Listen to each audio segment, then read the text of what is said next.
দীর্ঘ 16 বছর 17 বছর সংগ্রাম করেছি একটা স্বাধীন মুক্ত পরিবেশে উৎসবমুখর পরিবেশে নিজেদের ভোটাধিকার প্রয়োগ করার জন্য। সেজন্য সারা জাতি সমগ্র মানুষ উন্মুখ হয়ে আছে। এই নির্বাচনের মাধ্যমে আমাদেরকে এমন একটি দেশ, এমন একটি গণতান্ত্রিক ব্যবস্থা নির্মাণ করতে হবে যাতে আগামীতে কোনোদিনই কোনো সময় স্বৈরাচারের উদ্ভব না হয়, ফ্যাসিবাদের উৎপত্তি এবং উৎপাত না হয়, সাংবিধানিক কোনো ফুয়ের সৃজন না হয়। সেজন্য আমরা রাষ্ট্রের সকল অঙ্গের মধ্যে ভারসাম্য প্রতিষ্ঠার জন্য সকল সংস্কার প্রস্তাব করেছি। নির্বাচন কমিশন সত্যিকারভাবে স্বাধীন বোর্ডের মধ্য দিয়ে গঠিত হবে। পজিশন অপোজিশন জুডিশিয়ারি সবাই মিলে নির্বাচন কমিশন গঠন করবে।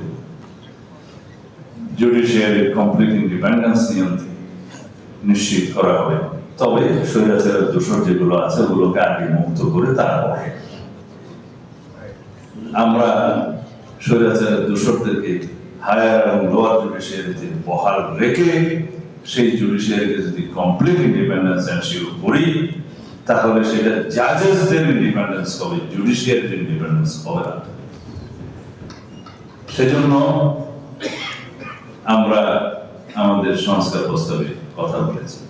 এরপর কেয়ারটেকার সরকার যখন ইন প্লেস হবে পূর্ণাঙ্গভাবে, তাহলে রাষ্ট্রে কোন রকমের স্বৈরাচার উদ্ভব হওয়ার কোনো সম্ভাবনা থাকবে না। স্বাধীন নির্বাচন commission, complete independent judiciary, caretaker government in place এবং ফ্রিডম অফ প্রেস এনশিওর করে, যেটা হয়ে গেছে প্রায়, তাহলে রাষ্ট্রে আর কোনোদিন স্বৈরাচার উদ্ভব হবে।